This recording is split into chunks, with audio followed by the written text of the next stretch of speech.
guys, welcome to the Mustang Pilot YouTube channel. And I'm just out here in the garage with Project70.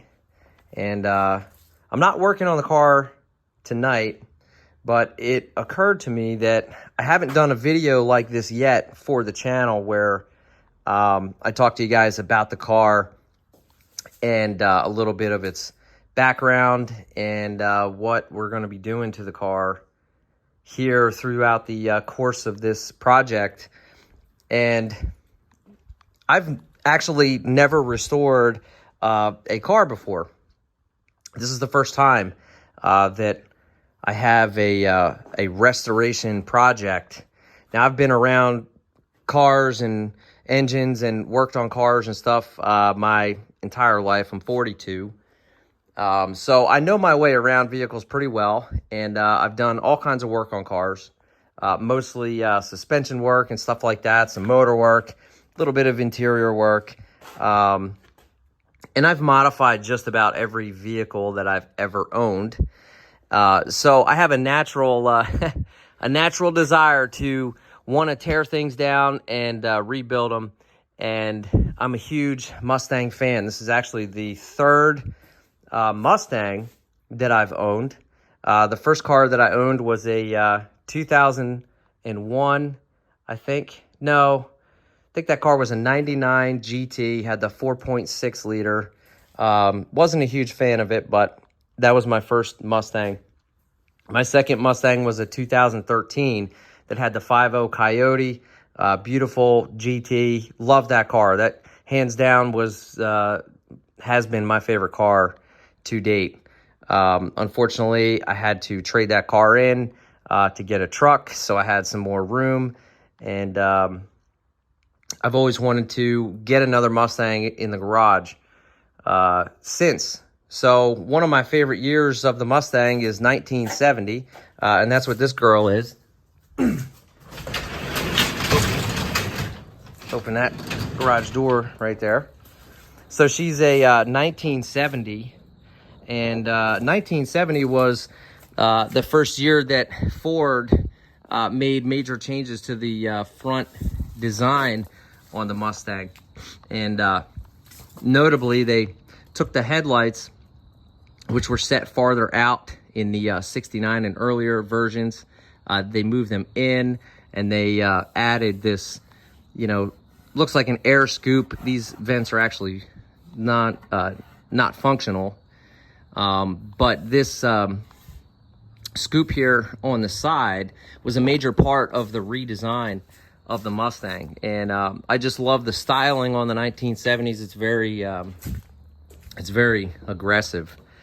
Now, this particular car, this is a coupe. This is not a fastback. And apparently in 1970, there were something like 80,000 fastback Mustangs were sold. I think total Mustangs was 100,000 or something like that. So there were actually fewer coupes were sold in 1970 than the fastback. Now, the fastback Mustang is obviously the most desired body style. That's what everyone sort of gravitates to. The fastback is a very sharp car. It's got real sleek aerodynamics on the back of the car. This model here is the coupe. Some might say it's less desirable, but this car fits this project perfectly because I've never restored a car before, and if I had a fastback, particularly say a Boss 302 or Mach 1 model of the Mustang, which, by the way, those models in this condition are probably about 2 to 3 times what I paid for this car. So already, for the fastbacks and the specialty models that they made in 1970, there's a premium that has to be paid, even if the car is in terrible condition. And if you have a car like that, you want to restore that car to the original specifications because those cars are highly collectible and they'll fetch a pretty penny for you. The coupes, on the other hand, and the primary reason that I jumped all over this car is I don't have to restore this car fully to its 1970 factory specifications. I'm actually going to keep a lot of things on the car original, but being that it's a coupe, slightly less desirable than the fastbacks, I picked this up for $2,500, which is pretty cheap. The car runs and drives, but that leaves me a little more money in the budget to put more into this car, you know, performance-wise and looks and aesthetics. I'm going to obviously keep the car as original as possible. I don't want to modify too much on the vehicle, but I do want to give this car a real nice aggressive look to it. But anyway, that's neither here nor there. So I got the car here in the shop about a week ago, and I wasn't really sure where to begin. Again, I've never restored a car before, so I didn't know where to start, and I just happened to have the car backed up in the garage, which is closer to my workbench, and this is where I started. So I started on the back of the car here and just started stripping some things down. Now, the car does run, it does drive, and it does stop. So those are all huge pluses, if you will. Under the hood, she's got the original factory 302 V8, which seems to run pretty well. It has a, I believe this has a 2-barrel carburetor on it right now.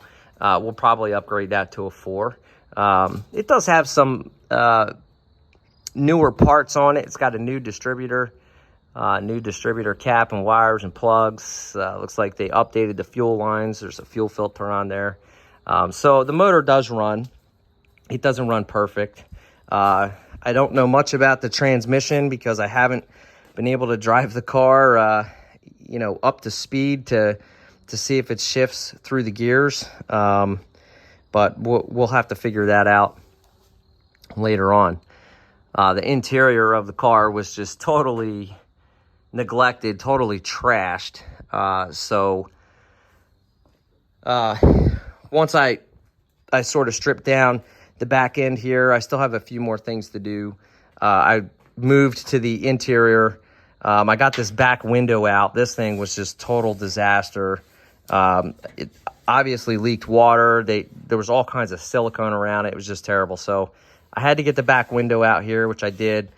That's going to allow me to clean up this seat where the window sits and put a new seal in here. And obviously, this is all going to get painted. And there's not too much rust around this window track here. That should be pretty easy to sand out. But the interior of the car, there wasn't any carpeting in here, but we got the seats out and removed the headliner. The headliner was falling and it was torn and it was trash, so that had to come out. Inside the car here, the floor pan in the back here is actually in good shape. None of the metal is weak. I mean, there's a little bit of rust, but not too bad. That'll be easy to take care of. These panels back here, they're actually in pretty good shape. Should be able to clean these up.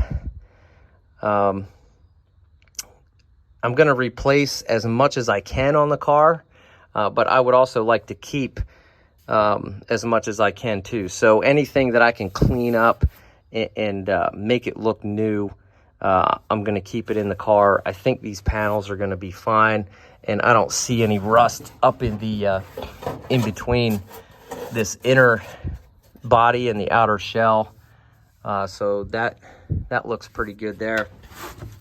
Now the entire floor is going to have to get stripped and recoated, and we're going to have to get some new carpet in here. And the rear seat is up in storage right now. I just kind of moved that out of the way, and the rear seat is actually in great shape, so I think I can clean that up too. The driver's seat up here is obviously torn. This is going to have to get reupholstered and probably some more cushioning put in there. The passenger seat is surprisingly in decent shape, so I think that'll clean up nice, and I could probably keep that in there. I took the where's that over here? I got the dash cover off. This thing was just a nightmare.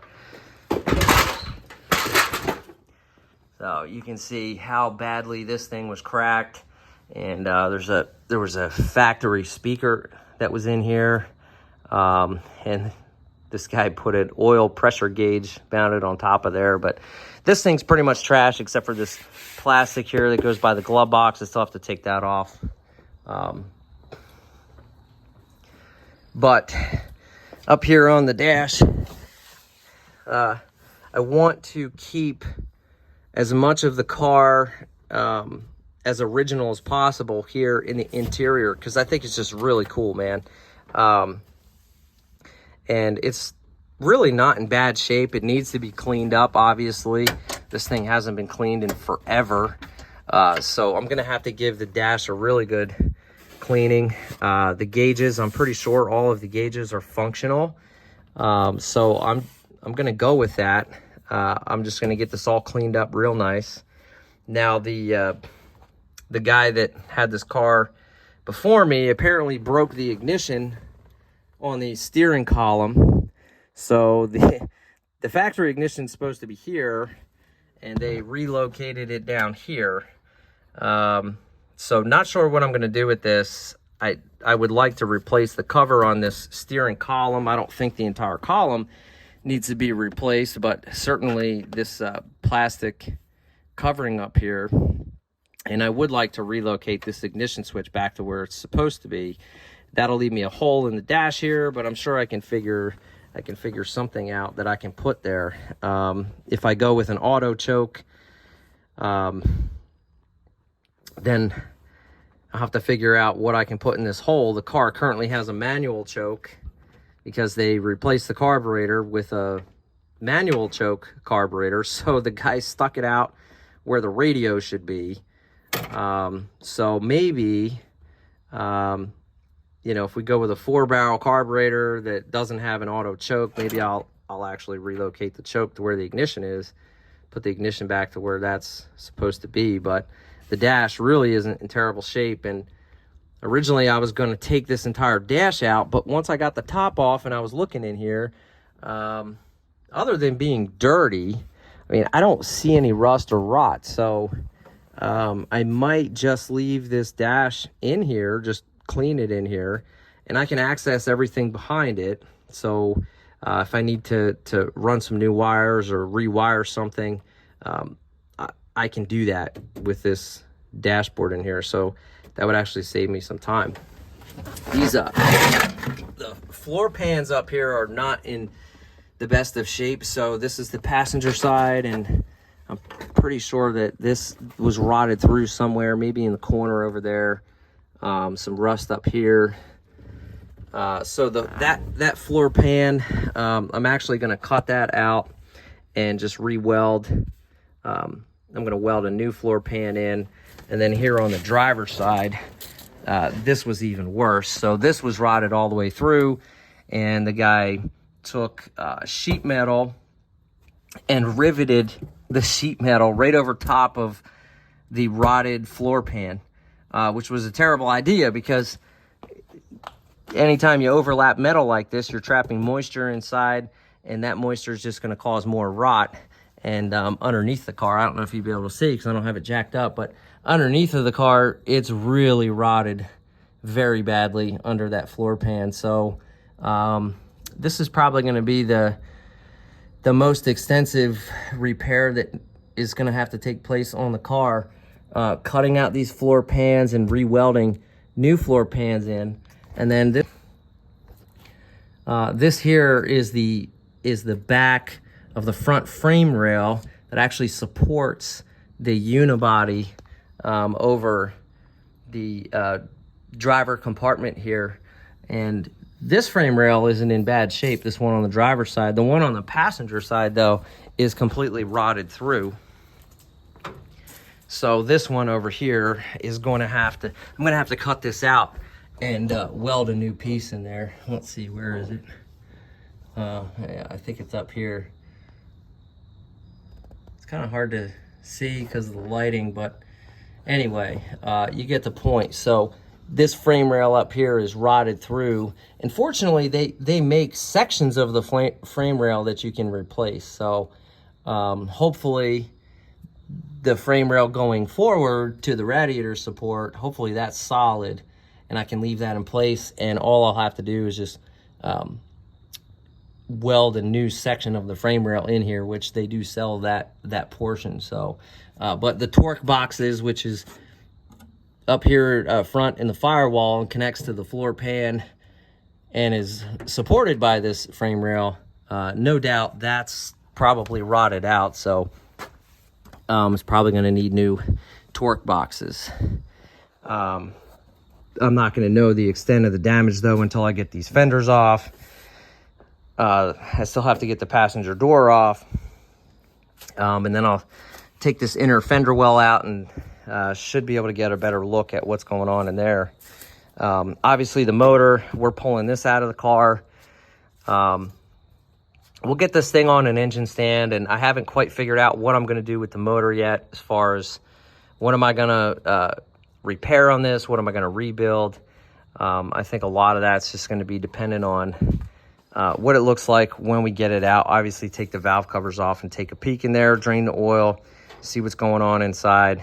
That's kind of an entirely separate project in its own right. But my focus right now is stripping the car down and determining what absolutely has to be repaired or replaced on this car. Because the biggest thing is I need this thing to be safe.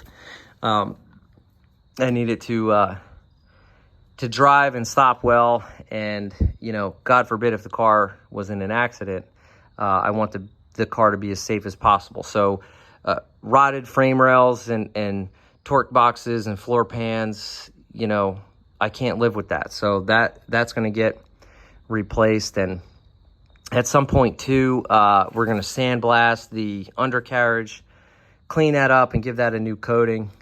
I'm also planning on replacing the entire suspension on the car. I don't know how old some of these components are, when the last time they were replaced was, but it looks like it's pretty old. And the car has drum brakes all the way around. So it has drum brakes in the rear, drum brakes up front.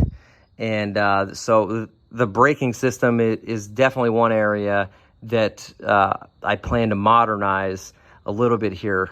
Definitely going to put disc brakes on the front, possibly on the rear too, maybe not right away, but to get this thing road ready, I'm definitely going to put disc brakes up front.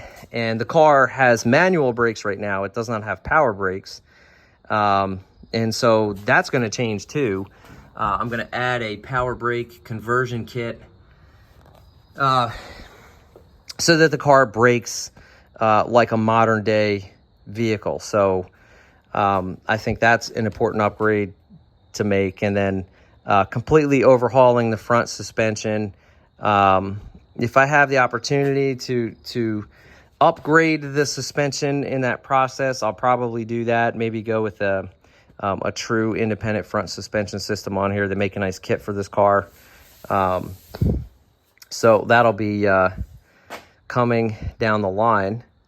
And then obviously body work. So the car needs some body work. It surprisingly doesn't need it doesn't need that much. It's not in terrible shape. I mean, there's definitely imperfections, and this thing's going to have to get stripped and sanded and get all the rust out of this thing. And any areas that are rotted, we're going to have to replace. But the front fender here on the driver's side is in really good condition. Disregard the black paint. I was messing around with something that's not, that's all going to have to get sanded down. The driver's side quarter panel is actually in pretty good shape. Nothing's rotted through, just some surface imperfections. That's going to be easy to fix. On the back here, I'm probably going to replace these fender extensions. You can buy these parts online, and supposedly this is a bolt-on part. So I think there's a couple bolts in there. So that should be easy to replace because this is cracked down here, and at some point this was probably rotted out. Looks like there might be something hiding behind this red paint in here.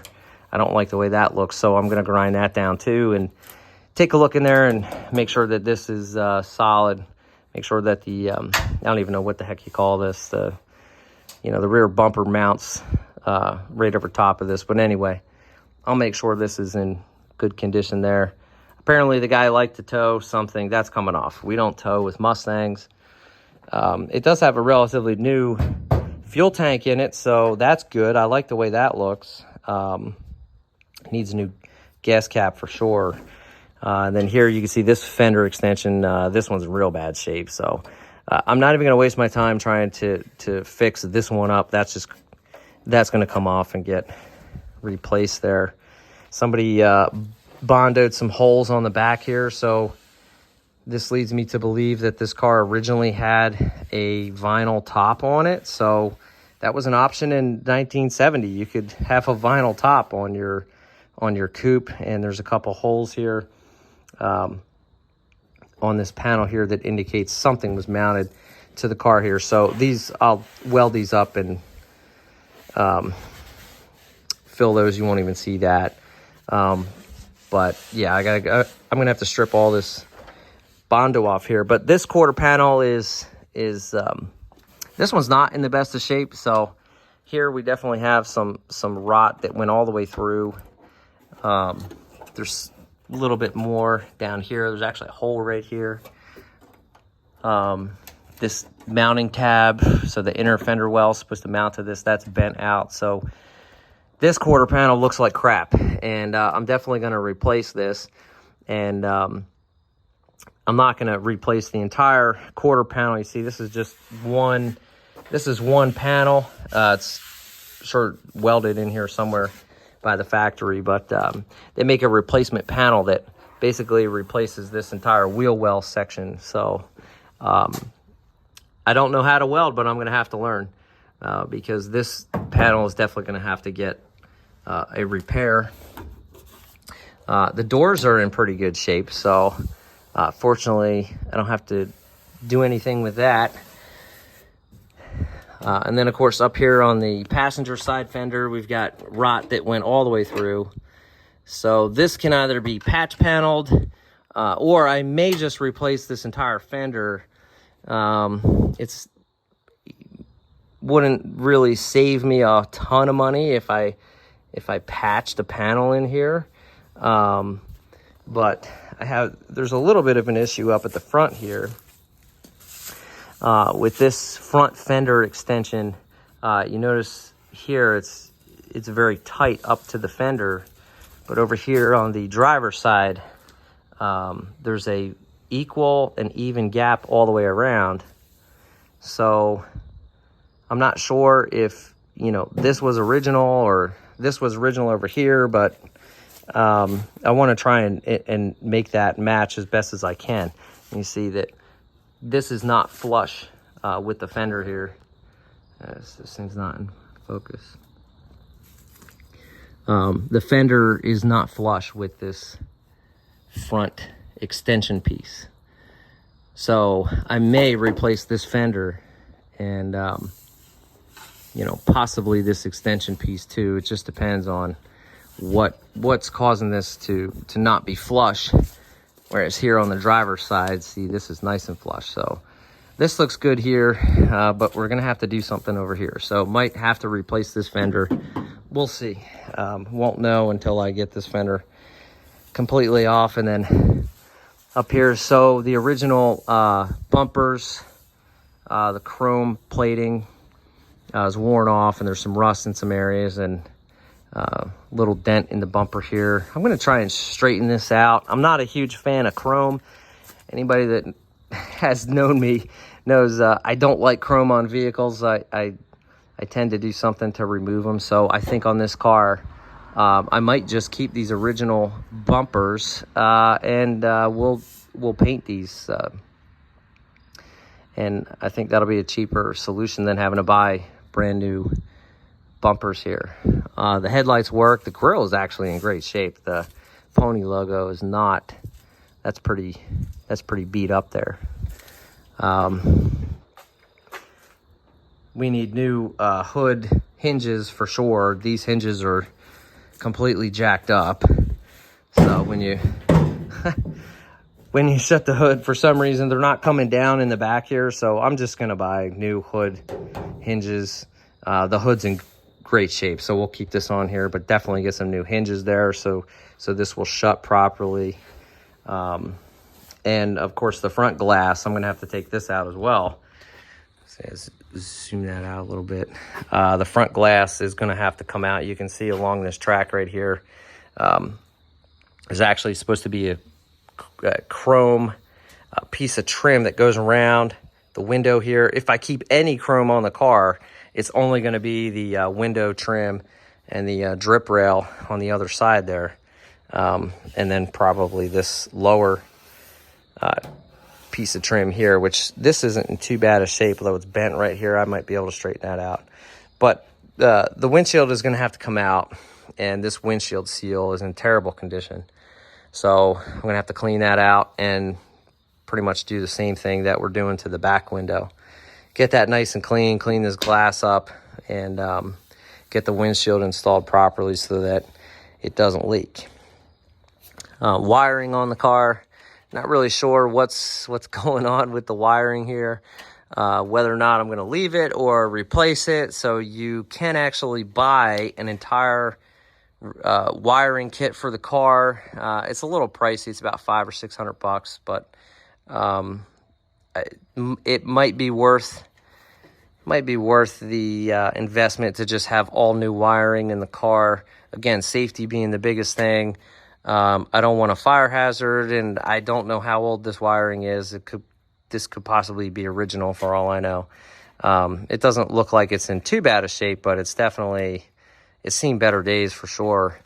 And there's kind of a little bit of a wiring disaster in the trunk area here too, that wouldn't be a bad idea to just replace all the wiring in the car, especially when we have it torn down. It makes running new wire very easy.